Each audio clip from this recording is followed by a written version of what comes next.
Welcome to Chillin' 101. We hope this video helps.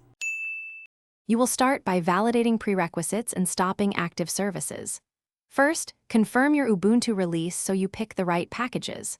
Once done, stop Docker and containered services to avoid file locks. This prevents partial uninstalls. Make sure any running containers are stopped. Use Docker PSQ piped into Docker stop to halt them quickly. If you run into permission issues, prepend sudo. These initial steps ensure the system is in a clean state for package removal without risking data corruption. Now remove the Docker packages and related binaries. You should purge Docker-C, Docker-CLI, and containered. EO using apt-get purge to remove configuration files. This is cleaner than remove.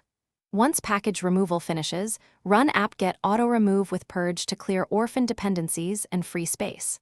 After that, verify no Docker packages remain by querying dpkg.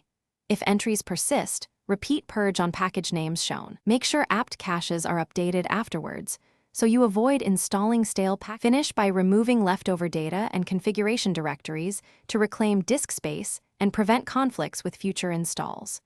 Remove /var/lib/docker and /var/lib/containered for images and metadata, and delete /etc/docker and user.